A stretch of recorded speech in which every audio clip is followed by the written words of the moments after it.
শন ততক্ষণে একটু লাগাম ছাড়া হয়ে গেছে। ভিজে একাকার অবস্থা দুজনের। কালো শাড়ি ভিজে ফর্সা চামড়ার সাথে লেপটে আছে শন, আর চোখে তাহমির বক্ষ বিভাজনে খাতের দিকে তাকিয়ে আছে। তাহমি বিষয়টা বুঝতে পেরে শাড়িতে আরেকটু আড়াল করল নিজের শরীর। সেটা দেখে শন থতমত খেয়ে গেছে। এর মধ্যে হাতের রাশ আলগা হয়ে গেছে তার।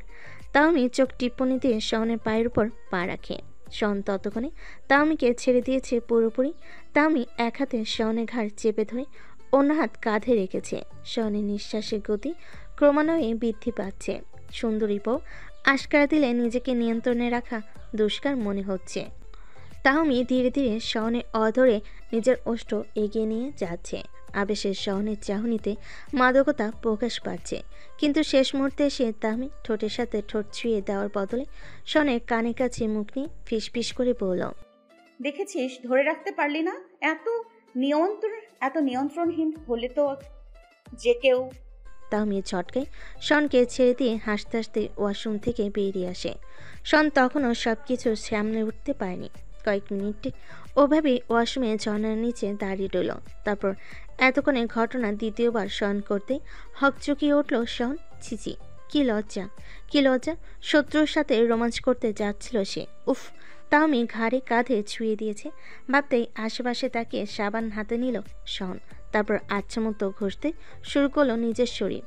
নিজেকে শত্রু স্পর্শ মুক্ত করতে চায়। আজ 3 দিন পর তিশা এলো ওহিকে পড়াতে। দিনা ও ওহি দুজনেই তিশাকে দেখে ভীষণ খুশি হয়েছে। ওই রুমে এসে সবে বসলো তিশা। এর মধ্যে ওই নিজে থেকে পড়তে বসেছে। অবাক করার বিষয় হলো কোনো প্রকার প্রশ্ন করেনি ওহি। এমনিতে মেয়েটার প্রচুর খেয়াল, কিন্তু আজকে কেন প্রাইভেটে না আসার কারণ সম্পর্কে প্রশ্ন করল না। সে বিষয়ে ভাবুক হয়ে গেছে তিশা। আজকে সন্ধ্যায় তোমার আমাদের বাসায় ইফতারি করতে আসতে হবে। কোনো না শুনবো না তৃষা। তিশার ভাবনার 12টা বাজিয়ে ঘরে ওহির মা দিনার প্রবেশ ঘটল। চমকালো তিশা কিছুটা। আজ হঠাৎ সন্ধ্যায় কেন দাওয়াত? এমনিতেই দিনা ভালো মনের মানুষ, কিন্তু রাত বিরতে কখনো দাওয়াত করেনি। অবশ্য গত রমজানে তো এ বাড়িতে পড়াতে আসতো না তিশা। আপু, রাতে তো বাসা থেকে বেরোনোর অনুমতি নেই। সন্ধ্যায় আসলে ফিরতে ফিরতে রাত হয়ে যাবে তো। তিশাদের বাসা থেকে ওহিদের বাসা আসতে 25 থেকে 30 মিনিট সময় লাগে। যদিও বাসা থেকে তেমন জোরাজোরি করবে না, কিন্তু তিশা নিজেই চাইছে না রাতে চলাচল করতে। তিশার কথায় দিনা তেমন একটা পাত্তা দিল না। ভাইয়ের কথা মতো কাজ করছে সে। সেসব আমি বুঝবো। তুমি বরং তোমার মা কিংবা ভাইয়ার সাথে আমাকে কথা বলিয়ে দিও।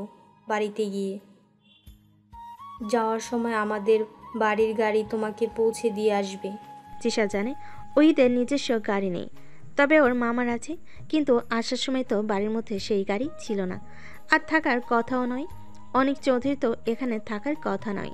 সে যাই হোক, গাড়ি নেই কথাটা বলে দিনাকে বিব্রত করতে চাচ্ছে না তিশা। যখন বলেছে পৌঁছে দিয়ে আসবে, তাহলে নিশ্চয়ই ব্যবস্থা আছে। ঠিক আছে, আমি বাসায় গিয়ে আম্মুকে কথা বলতে বলবো। যাক, তাহলে আজ আমরা একসাথে ইফতার করছি। ওই পড়া বাদ দিয়ে এতক্ষণ দুজনে কথোপকথন শুনছিল। এ পর্যায়ে সে দুঃখী মুখ করে বলে উঠল, মা, আজকে আমি রোজা রাখতে পারিনি বলে কি তোমাদের সাথে ইফতার করতে পারবো না? ওহির প্রশ্নে দিনা অতিশা মুচকি আসলো। বেচারি ওহি মলিন মুখে তাকিয়ে আছে মায়ের দিকে। অবশ্যই পারবি, এখন মন দিয়ে পড়াশোনা কর। আচ্ছা, আমি এলাম, তুমি পড়াও। শেষের কথাগুলো তিশাকে উদ্দেশ্য করে বলে রুম থেকে বেরিয়ে গেল দিনা।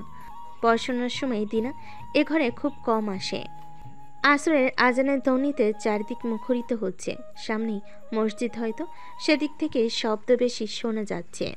পার্কের বেঞ্চে পাশাপাশি বসে আছে শন ও নীলা। আজকে শন রোজা বলে আর কফি শপে বসেনি। নীলা অবশ্য বলেছিল, কিন্তু শন কোনো প্রকার বুঝিয়ে সুঝিয়ে না করে দিয়েছে। আমার আর ভালো লাগছে না সহন। তুমি সব সময় তোমার বউয়ের সাথে থাকো, ওর সাথে নিশ্চয়ই ইন্টিমেট হও, আদর করো। শন আশেপাশে তাকিয়ে দেখে কয়েকজন নীলার এ ধরনের কথা শুনে তাদের দিকে তাকিয়ে আছে। মৃদু স্বরে সহন বলে, আস্তে কথা বলো নীলা, আর এসব কথা কেউ বলে এভাবে? তাহমির সাথে আমার কোনো কোনো সম্পর্ক নেই আর হবেও না। নীলা খিলখিল করে হেসে ওঠে। দুনিয়ার কোনো লাজ লজ্জা যে নেই এর মধ্যে। তুলনামূলক আস্তে বলে, তা অবশ্য ঠিক। 3-4 বছরেও আমার সাথে ইন্টিমেট হতে পারলে না, তারপর তো অল্প দিনে ওর সাথে। নীলার এ ধরনের কথাবার্তা সহনের বিরক্তি লাগছে। কথার মধ্যে কোথাও যেন সহনকে অক্ষম বলে অপমান করলো বলে মনে হলো সহনের। সব মেয়েরা আসলে একরকম না। কেউ প্রেমিকের স্পর্শ এড়িয়ে চলে, আবার কেউ স্বেচ্ছায় উজাড় করে দিতে চায়। নীলা হলো তেমন মেয়ে। কতবার যে সহনের সাথে ঘনিষ্ঠ হতে চেয়েছে তার ইয়াত্তা নেই। নেহাত সন অতটা আধুনিক নয় বলেই নিজেকে যথাসম্ভব সামলে রেখেছে। নীলা, ফিজিক্যাল রিলেশনশিপ শুধু বিয়ের পরের জন্য। ভালোবাসলেই এসব করতে হয়। আমি কি তোমাকে না ছুঁয়ে কম ভালোবেসেছি এত বছর? এই একটা জিনিস বাদে কোনটার অভাব রেখেছি বলো? এটাও পূর্ণ করব শীঘ্রই। বিয়ে হোক, তারপর। তোর মতো সেকেলে মন মানসিকতা ছেলেকে বিয়ে করার জন্য আমি বসে নেই। মনে মনে কথাটা বলে হাসলো নীলা। শন ভাবল তার কথায় ভালো লেগেছে নীলার, তাই ঠোঁটের কোণে হাসি। এই জন্যই তোমাকে এত ভালোবাসি সোহন। আচ্ছা, টাকাগুলো দাও, সন্ধ্যা হতে বেশি বাকি নেই। শন পকেট থেকে 10,000 টাকার একটা বান্ডিল বের করে নীলার হাতে দেয়। নীলাকে দেওয়ার জন্য নগদ টাকা সাথে নিয়ে এসেছে, নয়তো কার্ডে সব টাকা থাকে সহনের। এই নাও। আচ্ছা, আমি এখন আসি। আর হ্যাঁ, বইয়ের থেকে দূরে থেকো।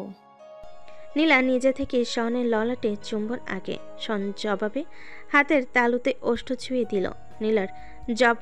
নীলার যাওয়ার পথের দিকে তাকিয়ে রইল শন। হঠাৎ করে তাহমির কথা শন করতেই আটকে উঠল সে। যদি তাহমি কোনো প্রকার জেনে যায় নীলাকে সে এভাবে চুম্বন দিল, তাহলে না, এসব আর করবে না। যা করার তাহমিকে ডিভোর্স দিয়ে নীলাকে বিয়ে করার পর করবে। শন নিজে থেকে এসব করতো না, কিন্তু নীলা আনরোমান্টিক বলে রাগ করে বলেই এটুকু আদর করা। শন মনে প্রাণে বিশ্বাস করে ছুঁয়ে দেওয়া মানেই ভালোবাসা নয়। যেটা কেবল স্পর্শে বিরাজমান সেটা প্রেম। প্রেম আর ভালোবাসা এক নয়, এরা একে অপরের সমানুপাতিক বটে, তবে অভিন্ন। মাগরিবের আজান দিতে বেশি সময় নেই। মিনিট 25 বাকি। আয়ন নিচে সাথে করে ওহিদের বাসার সামনে নিয়ে এসেছে বোনকে। তিশা মা একটু দমনা করলেও আয়নের কথায় আর দেরি করেনি তিশাকে ওহিদের বাসায় আসতে। গেটের কাছে দাঁড়িয়ে আছে দিনা। আয়নকে দেখা মাত্রই দিনা কিছুটা মুখ আড়াল করে সহসম্মুখে বলে, ভাইয়া আপনিও আসেন, তিশার সাথে একসাথে ইফতার করবেন। আয়ন কৃতজ্ঞতা প্রকাশ করল। ধন্যবাদ আপু, আমি বাইরে ইফতার করব আজ। আপনারা ঘরে বসে একসাথে ইফতারি করুন বরং। বেশ, তাহলে আরেক দিন আসবেন অবশ্যই। চেষ্টা করবো বোন। তৃষা, আমি গেলাম, তোর হলে আমাকে কল দিস। তিশাকে উদ্দেশ্য করে শেষের কথাগুলো বলল আয়ন। দিনা আগ বাড়িয়ে বলল, আপনি বাসায় চলে যান ভাইয়া, আমরা নিজস্ব গাড়িতেই তিশাকে পাঠিয়ে দিব, চিন্তা করবেন না। অসংখ্য ধন্যবাদ আমার বোনের জন্য এতটা ভাবার জন্য। কিন্তু আপু, তৃষাকে সাথে নিয়ে বাসায় ফিরবো আমি, মায়ের আদেশ বলতে পারেন। বেশ, ঠিক আছে তাহলে। হ্যাঁ, আসছি আমি। আয়ন উল্টো পথে পা বাড়ল। তিশা ও দিনা ঢুকলো বাড়ির ভেতর। বসার ঘরে ঢুকতে ওহিকে দেখে ঠোঁটের কোণে হাসি ফুটল তিশার। ওহি দাঁড়িয়ে আছে তার জন্যই। চলো খাবার টেবিলেই বসে গিয়ে, সব কিছু রেডি করে রেখেছি। তিশা মাথা নিয়ে সম্মতি দিল। সবাই ডাইনিং টেবিলের দিকে এগোলো। চেয়ারে বসলো 3 জন। এর মধ্যে গলা খাকারি দিয়ে সেখানে উপস্থিত হলো অনিক। তিশা বিস্ময়ে তাকিয়ে আছে অনিকের দিকে। ওই খিলখিল করে হাসছে। অনেক ভুরু নাচিয়ে ইশারা করতে তিশা দৃষ্টি নত করে ফেল। মনে মনে 100 প্রশ্নরা তাড়া করতে লাগলো তাকে। লোকটা আজকে কিভাবে এখানে? তাহলে কি এ সপ্তাহে এখান থেকে গেছে? কিন্তু কেন? আগে জানলে কখনো ইফতারের দাওয়াত কবুল করতো না তিশা। এখন কিছু বলাও যাবে না। তিশা চোখ বন্ধ করে কয়েকবার নিঃশ্বাস ফেল।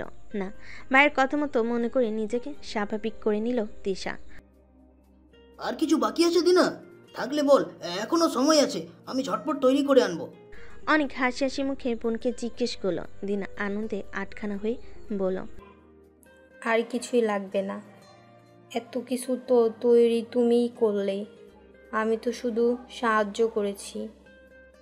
এখন অজু করে এসো, বসো আমাদের সাথে। তিশা দ্বিতীয়বারের মতো চমকালো। টেবিলে সাজিয়ে রাখা সব খাবারের আসলে রাঁধুনি ডাক্তার সাহেব। এবার ভালো করে টেবিলে রাখা খাবারের দিকে দৃষ্টিপাত করলো তিশা।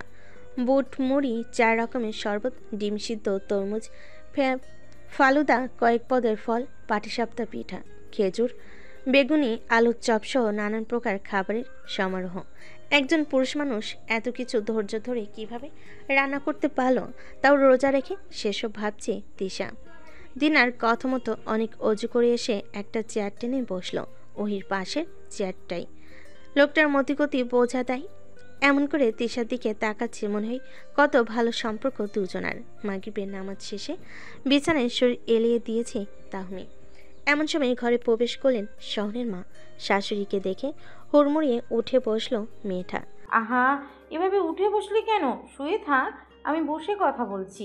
তাহমির পাশে বসে বলেন ফরিদা খান। ওনাকে বেশ চিন্তিত দেখাচ্ছে। তাহমি বিষয়টা বুঝতে পেরে ভালো করে ওনার দিকে তাকিয়ে প্রশ্ন ছুড়ে দিল। কি হয়েছে মা, তোমাকে এরকম দুশ্চিন্তাগ্রস্ত লাগছে? আমার কিছু হয়নি রে তাহমি, তোর কি হবে সেসব ভাবছি। আমি বেশ বুঝতে পারছি তোদের মধ্যে কিছু ঠিকঠাক হয়নি এখনো। নিজেদের কেমন অপরাধী লাগে। আমাদের উচিত ছিল না ওভাবে বিয়েটা দেওয়ার। তোর বিয়ে না হলে তো হতো, বিয়ে ভাঙলে পরে আর বিয়ে হতো না এমনটা তো নয়। হতাশাগ্রস্ত হয়ে বললেন শহরের মা। তামির বুক চিরেও দীর্ঘশ্বাস বেরিয়ে এলো। যতই হাড্ডাহাড্ডি লড়াই করুক না কেন, দিন শেষে সে তো একজন মানুষ। প্রতিটা মানুষের ভেতরে একজন শিশু বসবাস করে, আর সেই শিশু সুলভ মন নীলার অস্তিত্ব মানতে পারে না। তবুও সব কিছু ঠিক হতে হবে ভেবে এগিয়ে যাচ্ছে জীবন নামক পথে। বিয়ে যেভাবে হোক, কোনো স্ত্রী তার স্বামীর বিবাহ বহির্ভূত সম্পর্ক মানতে পারে না। এসব কেন বলছো? হ্যাঁ, এটা ঠিক, আমার বিয়ে পরে হতো, কিন্তু মনে করো তখন যদি তোমার ছেলের থেকেও ঝামেলার কোনো মানুষ আমার জীবনে আসতো।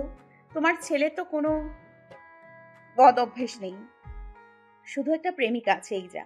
আসলে বিয়েটা তো মানতে পারিনি, এজন্য বউ আছে এটাও মনে করছে না সহন। তাই বাইরের প্রেমিকা ছাড়তে পারছে না। একসাথে থাকতে থাকতে ঠিক বউয়ের অস্তিত্ব টের পাবে। আমি সোজা করে ফেলবো তোমার ছেলেকে। তামির কথায় কিছুটা প্রশান্তি লাভ করেন ফরিদা। তামির হাতে হাত রেখে বললেন, তুই সারা জীবন এইরকমই থাকিস তাহমি। তুই আগে আমার মেয়ে, ছেলের বউ পরে। ঠিক আছে আম্মাজান, এভাবেই থাকবো। উচ্ছ্বাসিত কণ্ঠে হেসে বলে তাহমি। এমন সময় সহন চলে আসে। সন্ধ্যার বাইরে ছিল আজ সে। ছেলেকে দেখেই বসা থেকে উঠে দাঁড়ালেন ফরিদা। আমি আসছি বরং তাহমি, দেখ সহনের কিছু লাগবে কিনা। মা ঘর থেকে বেরিয়ে যেতেই শোন তাহমির দিকে তাকিয়ে ভেঙচি কেটে বলে, পেতনি আবার দেখবে প্রয়োজন। তাহমি কিছু বলল না। ধীর পায়ে এগিয়ে গেল শাওনের দিকে। বুকে মুখ গুজে শুকতে লাগলো। শাওনের চুলের মুঠি ধরে তাহমিকে দূরে সরিয়ে দিয়ে ফের বলল, জানতাম তো কুত্তার মতো আসবি শুকতে। কত খারাপ রে তুই। ওই হুলো বিড়াল, আমি খারাপ আর তুই কি দুধে ধোয়া তুলসী পাতা? তোর গায়ে তো গন্ধ পেলাম না, কিন্তু কপালে অস্পষ্ট লিপস্টিকের দাগও কি দেখিনি? চকিতে কপালে হাত ঘষতে শুরু করলো সহন। শরীরে পারফিউম ঘ্রাণ সরাতে নতুন একটা পারফিউম মেখে আসলো, কিন্তু কপালের কথা খেয়াল নেই। ইস, কেন যে নীলা ঠোঁটে লিপস্টিক ব্যবহার করে। তাহমির কথা মতো লিপস্টিক না দিলে তো আজ এই ঝামেলা পোহাতে হতো না। তাহমি ততক্ষণে সহনের কপালে চিরুনি দিয়ে ঘষতে শুরু করেছে। কি করছিস তাহমি? ছিলে যাবে তো কপাল। উফ লাগছে। চুপ, একেবারে চুপ। তোকে আমি খুন করব আজকে। আমি কিস করলে তোর অসহ্য লাগে, আর ওই লীনা করলে ভালো লাগে? শন কোনো রকম তাহমির দুহাত ধরে আটকে রেখেছে, নইলে কপালের দফা রফা করে দিবে। তাহমি এমন করিস না, তোর কি ডাক্তার লাগবে? এরকম পাগলামি কেউ করে? তোর চোখ মুখ কেমন লাগছে? তাহমির মেজাজ এখন তুঙ্গে। মনো মস্তিষ্কের স্নায়ু কোষে কোনো অগ্নি স্ফুলিঙ্গ জ্বলছে। শহনের হাত ছাড়িয়ে দৌড়ে ওয়াশরুমে গিয়ে নিজের ওড়না ভিজিয়ে আবারও শহনের কাছে ফিরে আসে। শন বরাবরই অবাক নয়নে তার পাগলি বইয়ের কর্মকাণ্ড দেখে। দাঁড়া। তাহমি এ কথা বলেই ওড়না দিয়ে শহনের কপাল মুছে নিল কয়েকবার। শনের বেশ মজা লাগছে, তবে সেটা বাইরে প্রকাশ করছে না। গায়ে অর্ধভেজা ওড়না ফ্লোরে ফেলে শনের হাত ধরে হ্যাসকাটানে বিছানায় ফেলে দিল তাহমি। শন খাটের পাশে দাঁড়িয়েছিল বলেই কাজটা সহজ হলো। শহন থমকালো তামির পাগলামো দেখে। এ তো সাইকো বউ। চুমু লাগবে? কয়টা লাগবে? তাহমি শহনের পেটের উপর উঠে বসে দুপা দুপাশে রেখে বসেছে। শন তাহমিকে দেখে রীতিমতো ভয় পাচ্ছে। নেহাত তাহমি মেয়ে বলে শহনের এই অত্যাচারিত হওয়া কারো কাছে অন্যায় বলে মনে হচ্ছে না। যদি শহন এগুলো তাহমির সাথে করত তাহলে নির্ঘাত কত শত মামলা হতো। এসব ভেবেই নিজেকে আপাতত ভীষণ অসহায় লাগছে শহনের। তাহমি তুই থাম প্লিজ, আমি আর কখনো নীলাকে স্পর্শ করতে দিব না। এক কথা কতদিন বলবি? যে আমি এরকম ঝামেলা করি তখনই আমাকে সান্ত্বনার বাণী শোনায়। তাহমি শনকে আর কিছু বলার সুযোগ না দিয়ে নিজের ওষ্ঠ ছুঁয়ে দেয় শহনের ঠোঁটে। চোখগুলো শহনের কোটর ছেড়ে বের হওয়ার উপক্রম। কোথায় স্বামী কিংবা প্রেমিক তার শখের নারীর সামনে এমন করে কিস করে, আর সেখানে তো তার নিজস্ব নারী নিজে থেকেই তাকে পিষিয়া ফেলিতেছে। শন দুহাত দিয়ে তাহমিকে সরানোর চেষ্টা করলো একবার, কিন্তু তাহমি যেন বন্য প্রেমে মত্ত। স্পর্শে আদরে নমনীয়তার বদলে আছে রাগ ও জেদের বহিঃপ্রকাশ। শীঘ্রই শহনও নিজের সমস্ত জেদ ভুলে তাহমির সাথে তাল মিলিয়ে অষ্টপৃষ্ঠকরণে অংশগ্রহণ করলো। এই মেয়ে জোর করে কাছে এলো কেন জানি শন নিজেকে নিয়ন্ত্রণ করতে পারে না। কিছুক্ষণ পরে তাহমি নিজেই শনকে ছেড়ে দিয়ে উঠে বসলো বিছানায়। প্রলম্বিত শ্বাস ফেলে শনের দিকে দৃষ্টিপাত করলো তাহমি। ঘন ঘন নিঃশ্বাস ফেলছে শন, চোখে মুখে কামুকতা স্পর্শ। এই মুহূর্তে এভাবে ছেড়ে দেওয়াটা মোটেও ভালো লাগছে না শহনের। তাহমি সেটা বুঝতে বলেই অধর কোণে হাসি রেখা ফুটে উঠল তার। পরনারীর সংস্পর্শে আর যাবি না, তোর বউ তোর জন্য যথেষ্ট। শন নিজেও শোয়া থেকে উঠে বসেছে। খারাপ লাগছে ভীষণ। মনে হচ্ছে নীলাকে ঠকাচ্ছে সে। এত বছর নীলা চাইলেও শহন কখনো এতটা ঘনিষ্ঠ হয়নি তার সাথে। অথচ কেবলমাত্র তাহমি জঙ্গলিপনা করলো বলেই সব মেনে নিতে হলো। সে তো চাইলেই তাহমিকে আটকে দিতে পারত। পুরুষ মানুষ না চাইতেও কোনো নারী তাকে এভাবে স্পর্শ করতে পারে না। তাহলে কি তাহমি তার স্ত্রী বলেই অবচেতন মন এসব মেনে চুপচাপ আছে? শহনের নীরবতা তাহমি একেবারেই খেয়াল করে না। বিছানা থেকে নেমে সোজা ওয়াশরুমের দিকে এগুলো সে। স্বামীর সাথে অন্য কারোর এতটা ঘনিষ্ঠতা সহ্য করতে পারে না কোনো স্ত্রী, তাহমিও পারছে না। শক্ত খোলসের মধ্যে নরম তাহমিকে শহনের সামনে প্রকাশ করতে চায় না বলে নিজেকে আড়াল করলো সে। এদিকে শন বসে বসে এতগুলো প্রশ্নের উত্তর হাতড়াচ্ছে। প্রশ্নগুলো কিন্তু উত্তর অজানা। বারান্দা জুড়ে পিনপতন নীরবতা। পাশাপাশি দাঁড়িয়ে আছে দুজন নরনারী। দুজনের দৃষ্টি আকাশ পানে। রাতের নিস্তব্ধতা গ্রাস করেনি এখনো শহরকে। ঘড়ি কাটায় কেবল 7:30 বেজেছে। ইফতারের শেষে অনেক চলে গিয়েছিল ডাইনিং রুম থেকে। তখনই দিনা জানায় তিশাকে অনেক তাকে কিছু বলতে চায়। দোনমনো করতে করতে অনেকের ঘরে এসেছিল মেয়েটা। ঘরে দেখতে না পেয়ে বাড়িতে উকি দিতেই দেখল গম্ভীর পুরুষটি দাঁড়িয়ে আছে সেখানে। সেদিন স্পষ্ট দূরে সরিয়ে দেওয়ার জন্য ওসব বলে এখন আবার কি বলতে চাইছে লোকটা? সময় যেন থমকে গেছে মনে হচ্ছে তিশার। কয়েকশো কোটি বছর ধরে যেন কোনোভাবেই দুজন চুপচাপ দাঁড়িয়ে আছে মনে হচ্ছে। নিজে থেকে কিছু জিজ্ঞেস করতে পারছে না মেয়েটা। সেদিন ওভাবে বলার জন্য আমি আন্তরিকভাবে দুঃখিত। জীবনের অনেকগুলো বছর পেরিয়ে এসেছি তো, কার মনে আমার জন্য কীরকম অনুভূতি বেশ ভালো করেই বুঝতে পারি এখন। তিশা চুপ করে রইল। দুজন দুজনের দিকে তাকিয়ে আছে ঠিকই। অনেক ফের দৃষ্টি বাইরে ছড়িয়ে দিল, কিন্তু তিশা অনেকের মুখশ্রীর দিকে নিবদ্ধ। আবারও কথা বলতে শুরু করলো ডাক্তার সাহেব। আপনি আমার জীবনে এলে আমি ধন্য হতাম, কিন্তু আমি আপনার যোগ্য নয়। আমার একটা অতীত আছে। তিশা অবাক হলো অনেকের কথায়। তার মানে অনেকও তাকে পছন্দ করেন? তিশা জন্মনে হয়ে উঠল। তার মানে আপনাকে পাওয়া এখন আমার হাতে? হ্যাঁ, আপনি চাইলে আমি আপনার হতে বাধ্য। তবে কিছু নেই। আপনার অতীত সম্পর্কে আমার জানার কোনো আগ্রহ কিংবা ইচ্ছে কিছুই নেই। অনেক বিস্ময় তাকালো তিশার দিকে। তিশার ঠোঁটের কোণে হাসি রেখা। আবেগ দিয়ে নয়, বিবেক দিয়ে ভাবুন তৃষা। আপনার বয়স কম। আমার বয়স কম? আপনার তুলনায় কম হবে বোঝার মতো বয়স আমার হয়েছে। কিন্তু আপনার পরিবার, তারা আমার অতীত সম্পর্কে অবগত হলে কি আমার সাথে আপনার বিয়ে দিতে সম্মতি দেবেন? আমার পরিবার ঠিক আমার মতোই। স্বস্তির নিঃশ্বাস ফেলল অনেক, কিছুটা চিন্তামুক্ত হয়েছে। তবু আপনার অন্তত জানা উচিত আমি ডিভোর্সি। তাতে কি হয়েছে, বর্তমান শুধু আমাকে দিলেই হবে। তবে মনের মধ্যে অন্য একজন থাকলে এগোবেন না।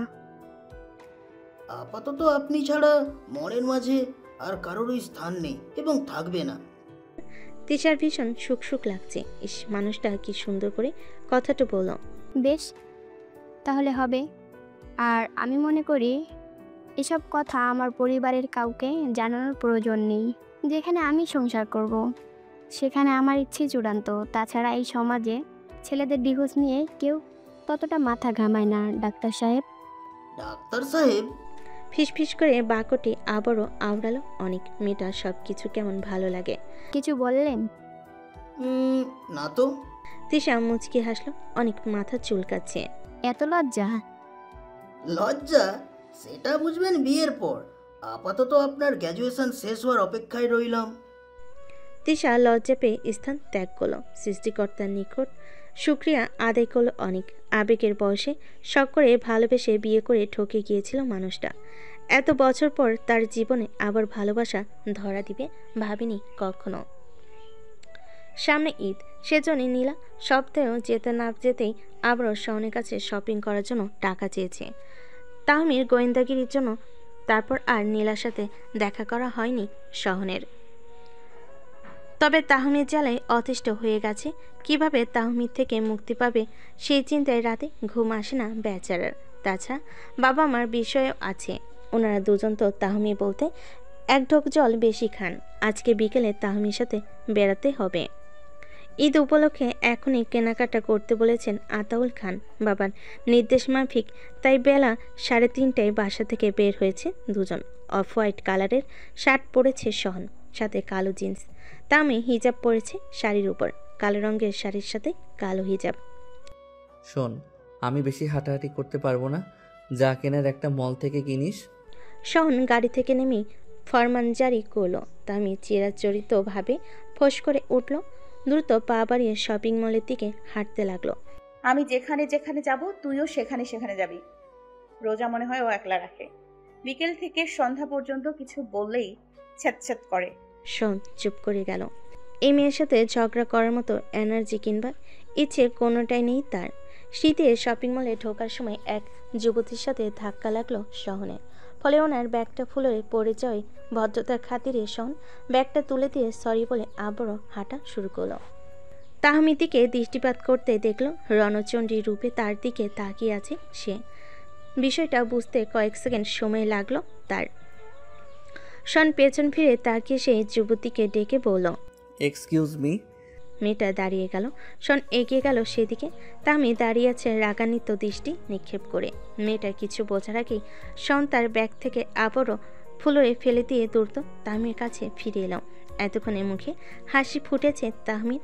অন্যদিকে যুবতী মেয়েটি অবাক হয়ে তাকিয়ে রইল শহনের চলে যাওয়া পথের দিকে। তাহমি শপিং মলের ভেতরে ঢুকছে, সাথে শহন। শান্তি হয়েছে তোর? আল্লাহ জানে তোর হাত থেকে কিভাবে রক্ষা পাবো আমি। তাহমি কিছু বলল না, শুধু হাসলো। সে হাসিতেই শাওনের গায়ে আরও জ্বালা ধরে গেল। নেহাত তাহমির পাগলামির ভয় পাই বলে এমন কাণ্ড করল সে। সে জানে রেগে গিয়ে যদি এখানে বসে লিপ কিস করে বসতো। এরকম একটা বউ থাকলে তারা শত্রুর দরকার হয় না। শাওন রাগে দুঃখে শপিং মলের দেওয়ালের সাথে কিছুক্ষণ পরপর নিজের মাথা ঠুকছে আর হাঁটছে। অপর পাশে লোকজন সেগুলো দেখে ভীষণ মজা পাচ্ছে, সাথে তাহমি নিজেও। স্ত্রীর অত্যাচারে আজকাল আর বাসায় ফেরে না শহন, প্রায় বন্ধুদের বাসায় থাকে। নীলা অবশ্য নিজের ফ্ল্যাটেও থাকতে বলে, কিন্তু শহন সেরকম ছেলে নয়। মাস 6 কেটে গেছে এভাবে। তাহমি পাগলামি করে খুব, মাঝে মধ্যে জোর করে কাছে আসে, কিন্তু প্রথম শহন সাই দিলেও পরে বিরক্ত লাগতে শুরু করে। শুধু কি কাছে আসে, এই তো কয়েকদিন আগের কথা। শহনের সাথে কোনোভাবে লিপস্টিকের দাগ দেখতে পেয়েছিল। হয়েছে কি, শন রাতে বাসায় ফিরেছে। নীলাকে কিছু টাকা দিয়ে সারাদিন ঘুরেছিল একসাথে। হুট করে নীলা কেমন অজ্ঞান হয়ে যাচ্ছিল বলে বুকের সাথে ধরতে হয়েছিল তাকে। হয়তো তখনই লিপস্টিকের দাগ লেগেছিল, কিন্তু তাহমি এত কিছু শোনার অপেক্ষা করেনি। দাগ দেখা মাত্রই শনের বুকে কামড়ে দিয়েছিল তাহমি।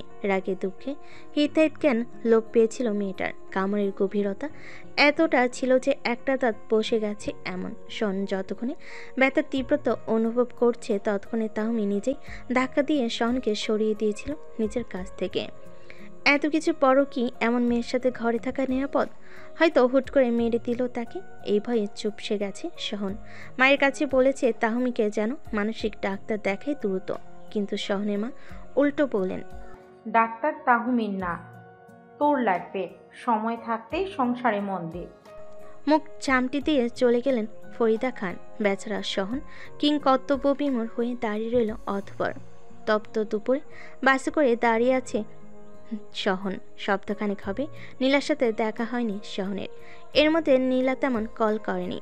সেদিন এক বন্ধু বলল নীলা নাকি একসাথে অনেকগুলো রিলেশনশিপ কন্টিনিউ করে। কথাটি শোনা মাত্র শহন রেগে যায় ঠিকই, কিন্তু বন্ধুকে কিছু বলে না। নীলার পরিবর্তন সে নিজেও টের পায়। বাসা থেকে বেরিয়ে এসেছে দুদিন আগে। ফোনও চার্জ নেই।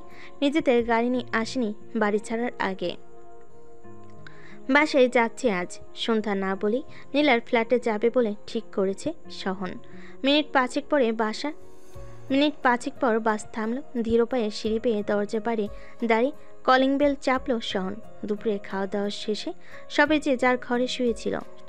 শহনের বাড়ি ছাড়াই তার বাবা মা মোটেও তাহমির ওপর রাগান্বিত নন, বরং ওনাদের মতো শিক্ষা হওয়া দরকার বলে মনে করেন ছেলের। তুই এসেছিস, আয়। তাহমি এসে দরজা খুলে দিল। শন কিছু বলল না, পাশ কাটিয়ে ঘরে চলে গেল। তাহমি দরজা আটকে নিজেও হাতে খাবারের প্লেট নিয়ে রুমে গেল। ততক্ষণে শন গোসল করার জন্য ওয়াশরুমে ঢুকেছে। বিছানার একপাশে খাবার রেখে শন আসার অপেক্ষায় বসে তাহমি। মানুষটাকে কখন কিভাবে এতটা ভালোবেসে ফেলেছে জানে না তাহমি, শুধু জানে বাড়িতে না থাকলে মনটা অস্থির হয়ে যায়, কোনো কিছুতেই শান্তি মিলে না। কিন্তু এভাবে জোরাজোরি করবে কতদিন? দিন শেষে জোর করে কাউকে পাওয়া যায় না। তা আমি পাচ্ছি না শহনকে। আমি খাবো না, সর একটু ঘুমাবো। তোয়ালে দিয়ে মাথা মুছে ফোন চার্জে লাগিয়ে দিল শহন। তাহমি মুচকি হেসে উঠে গিয়ে শহনের সামনাসামনি দাঁড়ালো। খিদে নেই? না, ঠোঁট কামড়ে দিবি নাকি বুক? যা ইচ্ছে কর, তারপর ঘুমাই। শহনের ভাবলেশীন কথায় তাহমির কিছুটা খারাপ লাগলো। পরক্ষণে সেই খারাপ লাগা উবে যায়। চঞ্চল মেয়েদেরকে বেশিক্ষণ মন খারাপের অসুখ আক্রান্ত করে রাখতে পারে না। তাহমি পূর্ণ দৃষ্টি নিক্ষেপ করলো তার স্বামীর দিকে। চুলগুলো থেকে এখনও টুপ করে পানি ঝরছে। শুধু পরনে লুঙ্গি, তার লোমশ বুকের দিকে তাকিয়ে কেঁপে ওঠে তাহমি। আলতো করে ঠোঁট ছুঁয়ে দেয় বুকের মাঝ বরাবর। শহনও কেঁপে উঠল, কারণ এই স্পর্শে কোনো আক্রোশ ছিল না, ছিল ভালোবাসা। খাবি নাকি? তাহমি লুঙ্গির দিকে দুষ্টু ইশারা করে ঠোঁট টিপে হাসছে। শন চমকালো, লুঙ্গি শক্ত করে ধরে বলো, আর বেইজ্জতি করিস না, কিন্তু অল্প খাবো। শন বিছানায় বসে স্যান্ডো গেঞ্জি গায়ে দিল। তাহমি ততক্ষণে হাত ধুয়ে এসেছে। শন হাত দিয়ে ভাত ছুঁতে যাবে, এমন সময় তাহমি চেঁচিয়ে বলল, থাম, আজকে আমি খাইয়ে দিব। বলির পাঠা আমি, আগে ভাগে যত্ন নিচ্ছিস। তাহমি হেসে ভাত মাখলো ডাল দিয়ে। পাশে ইলিশ মাছ ভাজা। মাছ নিয়ে ভাত এগিয়ে দিল শহনের দিকে। শন মুখে নিল ভাত। মনটা কেমন করে উঠল। মায়ের পরে এরকম আদর করে তাকে আর কেউ খাইয়ে দেয়নি কখনো। আজ প্রথম তাহমি কোনো প্রকার রাগ দেখালো না তার সাথে। অবশ্য দেখানোর কারণে নীলার কাছেই তো যায়নি এতদিন। সময়গুলো ভালোই কাটছে তিশার। প্রতি সপ্তাহে দুদিন অনেকের সাথে দেখা হয়। দিনা বেশ খুশি নিজের ভাইয়ের অগোছালো জীবনে আবার কারোর পদাচরণ ঘটেছে বলে। মানুষটাকে দূর থেকে যতটা শান্ত স্বল্পভাষী মনে হতো, কাছাকাছি যাওয়ার পর তিশা তাকে নতুনভাবে আবিষ্কার করেছে। অনেক আসলে কাছে নিজেকে প্রকাশ করতে পারে না। গ্র্যাজুয়েশন শেষ করতে যেহেতু অনেকটা সময় বাকি, তাই তিশা সিদ্ধান্ত নিয়েছে ভাইকে অনেকের বিষয়ে জানাবে, আর নিশ্চয় তার বোনের পছন্দের মূল্যায়ন করবে। সন্ধ্যা নেমেছে, পাখিরা তাদের আপনিরে ফিরতে ব্যস্ত। পড়তে বসেছে আয়ন। সামনে ইয়ার ফাইনাল পরীক্ষা। মাস্টার শেষ করে একটা চাকরি করতে হবে। যদিও ছোটখাটো একটা কাজের খোঁজ করে যাচ্ছে সে। ভাইয়া আসবো? বোনের কণ্ঠে বইয়ের দিক থেকে নজর সরিয়ে দরজার দিকে দৃষ্টিপাত করলো। আজ হঠাৎ অনুমতি চাওয়ার অবাক হলো সে। তৃষা, তোর শরীর ঠিক আছে? বোনের কাছে এগিয়ে গিয়ে গালে কপালে হাত ছুঁয়ে দেখছে। হ্যাঁ, জ্বর হয়নি তো। না, শরীর তো ভালো, তবে এরকম অনুমতি চাইলে কেন? এমনিতেই তো উড়ে এসে চিলের মতো ছো মেরে আমার জিনিসপত্র নিয়ে নিস। তৃষা রায়ান গিয়ে মুখোমুখি চেয়ারে বসলো। ভাইয়ের বিস্ময় দেখে তৃষা ভেঙচি কেটে বলল, ভাইয়া তুমি সব সময় এমন ভাবো কেন? সিরিয়াস কিছু বলবি? কি হয়েছে? কেবল প্রপোজ করেছে? তৃষা নড়ে চড়ে ওঠে, চোখ পিটপিট করছে, ঘন ঘন ঢোক গিলছে কয়েকবার। আইন বেশ বুঝতে পারছে নিশ্চয়ই কোনো ভয়াবহ ঘটনা ঘটেছে। ভাইয়া, হ্যাঁ বল। আমি না মানি, আমি একজনকে ভালোবাসি। কাকে? ওই মামা। ডক্টর অনিক চৌধুরী? কলিং বেলের শব্দে সোফা থেকে উঠে দাঁড়ালো একজন যুবক। সোফায় বসে আছে নীলাসহ আরও দুজন নরনারী। সামনে টি টেবিলে হার্ড ড্রিঙ্কস ও কিছু চিপস এবং আইস রাখা। যুবক দরজা খুলে দিতে শহন কিছুটা অবাক হলো, কারণ এই ফ্ল্যাটে শুধু নীলা ও ওর বান্ধবী থাকে। হয়তো কোনো বন্ধু ভেবে শহন স্বাভাবিকভাবে শুধালো, নীলা আছে বাসায়? নীলা বেবি, দেখো তো কে এসেছে। লোকটার কথায় নীলা হেলে তুলে এলো দরজার দিকে। ততক্ষণে শহনের সমস্ত শরীর আগে থরথর করে কাঁপতে শুরু করেছে। নীলা শহনকে দেখতেই বড়সড় একটা শখ খেলো বটে। এতদিন কথা হয়নি, এরই মধ্যে না জানিয়ে সোজা বাসায় আসবে বুঝতে পারেনি সে। শহন ভিতরে এসো, ওরা আমাদের বন্ধু। শন দরজার বাইরে দাঁড়িয়ে একবার উকি দিতেই নেশার সামগ্রী নজরে আসলো। এর মধ্যে লোকটা নীলাকে শনের সামনে জড়িয়ে ধরে হাসতে লাগলো। লোকটা অলরেডি ড্রাঙ্ক হয়ে গেছে। নীলার চোখের ইশারায় কিছু বোঝেনি, তাই শনার 1 সেকেন্ড সময় ব্যয় না করে দ্রুত স্থান ত্যাগ করলো। এর চেয়ে বেশি সময় ওখানে দাঁড়িয়ে থাকলে হয়তো নীলাকে গলা টিপে মেরে ফেলত। মাথা কাজ করছে না শহনে। কিসের পেছন এতগুলো বছর নষ্ট করলো সে? শুধু কি সময়ে? টাকাগুলো তো কষ্ট করে ইনকাম করা হয়েছিল। রাস্তার পাশ দিয়ে আনমনে হাঁটছে শহন। এরকম অনেক হিসেব মেলাতে ব্যস্ত সে। এতগুলো বছর কতগুলো টাকা নীলা চেয়ে নিয়েছে তার হিসেব। নীলার কাছে শহন শুধু টাকা পাওয়ার মেশিন। শহনের অস্থির লাগছে। কি করবে সে? নীলার কাছেই যাবে? ওর সাথে একটা বোঝাপড়া দরকার আছে। 15 মিনিটের মাথায় ফের শন নীলার ফ্ল্যাটের সামনে গিয়ে দাঁড়ালো। কিন্তু অদ্ভুত বিষয় হচ্ছে দরজা খোলা আছে। শন কোনো কিছু না ভেবে সোজা ভেতরে ঢুকে যা দেখলো তা দেখার জন্য মোটেও সে প্রস্তুত ছিল না। নীলার জামা কাপড়গুলো সব ফ্লোরে ছড়িয়ে ছিটিয়ে আছে। বেডরুমে দরজার দিকে কিছু জামা কাপড়ের অংশ দেখা যাচ্ছে। মাথায় আগুন জ্বলছে শহনে। যাকে অপবিত্র করবে না বলে এতগুলো বছর স্পর্শ করলো না, আজ সে কি অবস্থায় আছে। শহন হিংস্র বাঘের মতো এগিয়ে গেল ওর বেডরুমের দিকে। অতঃপর রাগে ঘৃণায় মুখ ফিরিয়ে অন্যদিকে দৃষ্টিপাত করে চেঁচিয়ে উঠল, নীলা। শহনের এমন বাজকায় আওয়াজে আটকে উঠল নীলা ও রকি। দুজনে অন্তরঙ্গতায় চরম মুহূর্তে ছিল। নীলা বিছানার চাদর জড়িয়ে টলমল পায়ে দাঁড়িয়েছে, আর রকি শহনকে পুরো পাত্তা না দিয়ে আশ করে টেবিলে রাখা লাইটার দিয়ে সিগারেট ধরে আঙ্গুলের ফাঁকে গুজে শুকটান দিতে ব্যস্ত। চেঁচামেচি করছো কেন শহন? একটু আগেই তো দেখে গেলে নেশা করি, এখন আবার এসব দেখতে এসেছো বুঝি? থেমে থেমে কথা বলছে নীলা। মুখ থেকে বিচ্ছি গন্ধ আসছে। শহন নিজেকে সামলাতে পারে না, কষিয়ে চর বসিয়ে দেয় নীলার গালে। তাতে নীলা খ্যাপাটে বাঘনির মতো হুঙ্কার দিয়ে কিছু বাজে গালি দেয়। তোর মতো ছেলে কি সত্যি সত্যি ভালোবেসেছি আমি? নেহাত টাকা কড়ির মালিক বলে এত বছর তোর পিছনে নষ্ট করেছি। তোর মতো অক্ষম পুরুষ আমি জীবনে দুটো দেখিনি। এত বছরে করা তো দূর, কখনো গায়ে হাত পর্যন্ত দেসনি। তাই আমার শরীরে তৃষ্ণা এই রিক মেটাই। যা বাঘ এখান থেকে। বউ থাকবে না তোর সাথে, রাতে দিতে না পারলে কেউ থাকে না। ছি, তোর মতো একটা মেয়ের সাথে এতদিন একসাথে ঘোরাঘুরি করছি ভাবতেও ঘৃণা লাগে। আমি অক্ষম, এর জবাব ভবিষ্যতে পাবি। তোর মতো মেয়েদের জায়গা হলো বেশ্যাপাড়ায়। তু শরীরের চাহিদার জন্য যে মেয়ে অন্য পুরুষের সঙ্গ দেয় সে বউ হওয়ার যোগ্যই না। স্বনীলার বাসা থেকে বের হয়ে গেল আবারও।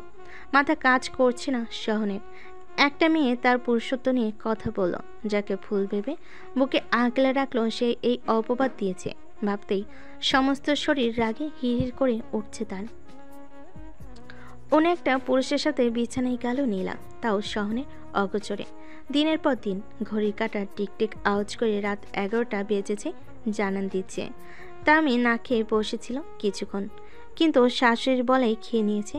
নিজের দুর্বলতা প্রকাশ করতে মানা করেছেন ফরিদা খান, সেজন্য খাওয়া দাওয়া শেষে নিজের ঘরে এসে শুয়ে পড়েছে। আজকে হয়তো সহন ফিরবে না এসব ভাবছিল, এমন সময় দরজা ঠেলে ভেতরে প্রবেশ করলো সহন। তামি শোয়া থেকে উঠে বসলো। কেমন অদ্ভুত লাগছে সহনকে। প্রতিদিন তো বাসে ফিরে তোয়ালে নিয়ে ফ্রেশ হতে যায়, কিন্তু আজকে রুমে ঢুকে দরজা আটকে দিল সে। তারপর ওয়ার্ড্রপের উপর শার্ট গেঞ্জি খুলে রাখলো। তাহমি এর মধ্যে বিছানা থেকে নেমেছে। খাবার ডাইনিং টেবিলে ঢাকা আছে, খেয়ে আয়। আমি খাবো না। চোখগুলো কেমন রক্তবর্ণ হয়ে আছে লোকটার। তাহমি শত শত জ্বালাতন করলেও এই চোখের চাহনিতে ভয় লাগছে আজ। তোর কি হয়েছে? শরীর কেমন? শরীর? শন অস্পষ্ট স্বরে বলল কথাটা। তাহমি কিছু পৌঁছার আগেই চট করে কোলে তুলে নিল তাকে। তাহমি অবাক হলো শহনের এমন কাণ্ডে। এর মধ্যে বিছানায় শুইয়ে দিয়েছে তাহমিকে। কি? তাহমি কথা শুরু করার আগে ঠোঁটে আঙ্গুল ছুঁয়ে ইশায় চুপ করতে বলে শহন। তাহমি চুপ করে। শহনকে অস্বাভাবিক লাগছে, মনে হচ্ছে প্রচণ্ড রাগে শরীর কাঁপছে। শন তাহমিকে সময় দিল না, দুহাতে মুষ্টবদ্ধ করে ওষ্ঠ পিষতে লাগলো। তাহমি ভীষণ লাগছে, মনে হচ্ছে এতদিনের সমস্ত রাগ এভাবে ঝাড়ছে সহন। তাহমি চেষ্টা করলো নিজেকে ছাড়াতে পারল না। কিছুক্ষণ পরে ওষ্ঠ ছেড়ে ক্রমশ নিম্নাংশে ওষ্ঠ ছোঁয়াতে ব্যস্ত হয়ে উঠল সহন। চোখ বন্ধ করে দ্রুত শ্বাস প্রশ্বাস নিচ্ছে তাহমি। শন তাহমিকে এলোমেলো করে দেওয়ার সর্বোচ্চ চেষ্টায় আছে। তাহমি প্রথম শানে দিলেও স্বামীর আহ্বানে ঠিক থাকতে পারে না। শনের জঙ্গলিপনায় কেটে যায় অনেকটা সময়। দুটো প্রাণ ক্লান্ত হয়ে পড়ে আছে বিছানায়। শন ঘুমিয়ে গেছে। তাহমির উঠে বসতে কষ্ট হলো একটু। শন এতটা ডিমান্ডিং ভাবতেও পারে না কখনো। কি হলো হুট করে? ভাবতেই নিজের দিকে তাকিয়ে লজ্জা পেল তাহমি, অথচ লজ্জা তার সাথে যায় না। আশেপাশে তাকিয়ে দেখলো পোশাক ফ্লোরে গড়াগড়ি খাচ্ছে সেগুলো। দ্রুত সেগুলো পরে নিল মেয়েটা। শহনের দিকে একবার তাকিয়ে ফ্রেশ হওয়ার জন্য ওয়াশরুমের দিকে পা বাড়াতেই তখনই ফোনে কল এলো নীলার নাম্বার থেকে। তাহমি খুশি মনে ফোনটা হাতে নিকেই বুকটা আটকে উঠল তার। ভেবেছিল শহন হয়তো সবকিছু বাদ দিয়ে তার কাছে নিজেকে আত্মসমর্পণ করেছে, কিন্তু তামি কলটা রিসিভ করে চুপ করে থাকে নীলার কথা শোনার জন্য। সোহন প্লিজ আমার কথাটা শোনো। তখন আমি নেশার করেছিলাম। রিক আমার ড্রিঙ্কসে কিছু একটা মিশিয়ে আমার সাথে করেছে। আমি যা যা বলেছি তার জন্য সরি। প্লিজ আমায় মাফ করে দাও বেবি। তাহমি ধপ করে ফুরলে বসে পড়ল। মনে হচ্ছে চোখের সামনে অসংখ্য ছোট ছোট পতঙ্গ উড়ে যাচ্ছে। ফোন এখনো কানে। শনের কথা না শুনতে পেয়ে নীলা আবারও বলতে লাগলো, রাগ করলে? অক্ষম পুরুষ বললাম বলে? আমি তো জানি তোমার সবটা। তোমার মতো সুপুরুষ আর কজন আছে? ফোনটা ধরে রাখতে পারল না তাহমি। একটু আগে তার সাথে যেভাবে সময় কাটালো শহন, নীলার সাথেও তেমন কাটিয়েছে, আর সেজন্যই পরপুরুষ সুপুরুষ বলল মেয়েটা। তামি ফোনটা ফ্লোরে রেখে ধরে ওয়াশরুমে গিয়ে ঢুকলো। দ্রুত ঝর্ণা ছেড়ে দিয়ে পানির নিচে দাঁড়ালো। ঘন ঘন নিঃশ্বাস ফেলতে ফেলতে দ্রুত অশ্রু বিসর্জন দিচ্ছে সে। ভালো মতো গোসল করতে লাগলো সে। ওই নোংরা মানুষটার স্পর্শ শরীরে রাখতে চায় না তাহমি। এতদিন যত যাই করুক, এতটুকু বিশ্বাস ছিল মানুষটা ওর হক নীলাকে কখনো দিবে না। কিন্তু কই হলো তা? নিশ্চয় নীলাকে আজ কাছে পায়নি বলে বইয়ের সাথে অন্তরঙ্গতা করেছে সে। কাক ডাকা ভরে দরজার কলিং বেলের শব্দে ঘর থেকে বেরিয়ে আসলো আয়ন। আয়নের রুম দরজা থেকে সবচেয়ে কাছে। ছেলেটা সকাল সকাল উঠে নিজের পড়াশোনা কমপ্লিট করে রাখে, যাতে বিকেলে কিংবা রাতে প্রাইভেট নিশ্চিন্তে মনে পড়াতে পারে। আপু এত সকাল সকাল, তাও একা কেন? দরজার বাইরে বড় বোনকে দেখতে পেয়ে বিস্মিত হলো আয়ান। তাহমি ঘরে প্রবেশ করে। আয়ান বাইরে রাখা ব্যাগগুলো ভেতরে রাখে। এমনি এবার কয়েকটা মাস থাকবো। বোনের চেহারা দেখে আয়ান কিছু একটা বুঝতে পেরেছে, তাই কোনো কিছু আর জানতে চাইলো না আয়ান। ঠিক আছে, আপাতত ঘরে দিয়ে আসি তোর ব্যাগপত্র, বাকিরা ঘুমিয়ে আছে। আয়নের পিছু পিছু নিজের রুমের দিকে এগোতে লাগলো তাহমি। চারিদিকে যানবাহনের কর্কশ আওয়াজ। এসব শুনতে শুনতেই প্রতিদিন শুরু হয় শহরে মানুষের।